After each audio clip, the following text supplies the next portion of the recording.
ஓம் சிவம். அன்பே சிவம். அனைத்தும் சிவம். முற்றும் சிவம். முடிவும் சிவம்.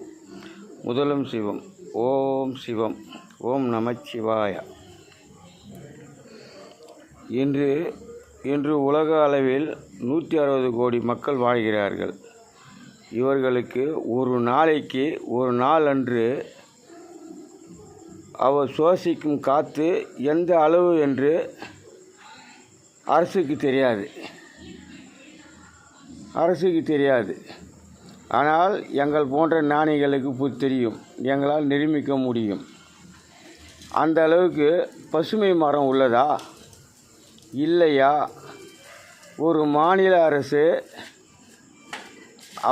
அவரிடத்தில் எத்தனை சதவீதம் மரங்கள் இருந்தால் அந்த மாநிலத்தில் வாழும் மக்களுக்கு நற்பயன் அளிக்கும் என்று இவருக்கு தெரியாது.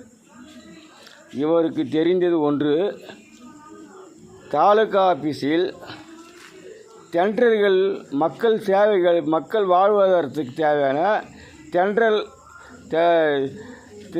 டெண்டரெல்லாம் விடுபவர்கள் அவர் எங்கெங்கு விட வேண்டும் என்று அந்த டெண்டரில் இவர்கள் குறுக்கே சென்று கமிஷன் வாங்கி கொண்டு அரசியல் செய்ய மட்டும்தான் தெரியும். இவருக்கு என்ன அளவு என்று இவருக்கு தெரியாது. அளவே தெரியாது. படிக்காத மேதைகள், படித்தும் பயனில்லாத பேராசை பிடித்தவர்கள் இந்த மாநில அரசுகள். ஆகையால் இவருக்கு இது மட்டும்தான் தெரியும். இரண்டாவது, மது குடித்தால் உடல்நிலை கேடு என்று விளம்பரத்தில்தான். ஆனால் மது அதிகமாக வெளியேற்றிவிட்டு அதில் குற்றமும் இல்லை. மது இல்லாமல் மனிதன் வாழ்வதற்கு மிக கடினம் இக்காலத்தில். அதுக்கு ஒரு அளவுகோல் தந்திருக்க வேண்டும். ஒரு மனிதனுக்கு 50 கிராம் 100 கிராம் அவன் இதய துடிப்பு எந்த அளவுக்கு இருக்குது என்று அரசு டாக்டர் மூலமாக அவர் சோதனை செய்து அதற்கேற்றமாறு அவர்களுக்கு ஐடி கார்டு தந்து அந்த அளவுக்கு தந்திருந்தால் தாய்மார்களுக்கும் நிம்மதி, அந்த மனித உடலுக்கும் நிம்மதி, அந்த உடல் உறுப்புகளுக்கும் நற்பயன் அளிக்கும். இதெல்லாம் மறந்து மதுவை உருவாக்குவது, விட்டு விடுவது, ஒரு மனிதனுக்கு 10 பாட்டில் கேட்டாலும் தந்து விடுவது. அவன் அதிகமாக குடித்ததால் அது என்ன ஆயிற்று? அவன் அதை தாங்கிக்கூடிய சக்தி இல்லாதவன் இறந்தான்.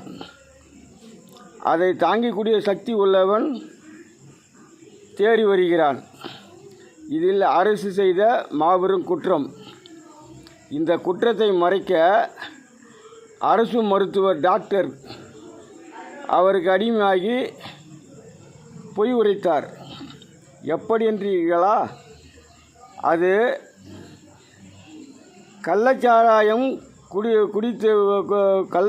குடித்தால் உங்களுக்கு என்ன நன்மை, அதில் என்ன இது போன்ற கற்பனை கதைகளை அவர்களிடத்தில் வெளியேற்றி மக்கள் முன்னே அரசுக்கு எந்த பாதிப்பு இல்லாத நிலைக்கு அவர் உறுதுணையாக இருந்தார்.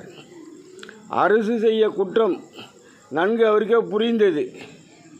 அதனால்தான் இதுவரை எத்தனையோ விபத்துகளும் இது போன்ற நிகழ்ச்சிகளும் நடந்தது. ஆனால் அரசு தந்த பணம் எவ்வளவு? 1 லட்சம். அந்த 1 லட்சத்தில் அவர்களுக்கு சேருவது 60,000 40,000 சுற்றி இருக்கும் மக்களுக்கு அவர் வாங்கி கொள்கிறார்கள். இது போன்ற நிலையை இன்று அரசு செய்த குற்றத்துக்காக எங்கே நாம் குற்றவாளியாக மக்கள் முன்னே நாம் நிறுத்திடுவார்களோ என்ற பயத்தில் அதை மறைக்க பெரு உதவி செய்து அதை மறைத்து விட்டார்கள். முழுக்க இவர்களால் நிரூபிக்க முடியுமா? ஆனால் மக்கள் முன்னால் இவர் ஏமாற்றினாலும் இறைவன் கண்ணை இவர்களால் மூட முடியாது. இதுக்கு தண்டனை உண்டு.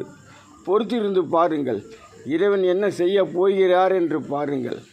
என்று பெரிய அளவுக்கு நீங்கள் இது செய்து அது செய்து என்று பீத்திக்கொள் கொண்டு வருகிறீர்கள். உங்கள் தமிழ்நாட்டிலே எடுத்துக்கொண்டால் 10 கோடி மக்கள் வாழ்கிறார்கள். இந்த 10 கோடி மக்களுக்கு ஒரு நாள் அன்றுக்கு என்ன உணவு அளவு தேவை என்று தெரியுமா? உங்களுக்கு தெரியாது. உங்களுக்கு தெரிந்தவர் எல்லாம் நாளை வருவது அறியாத ஒரு சாதாரண மனிதன்.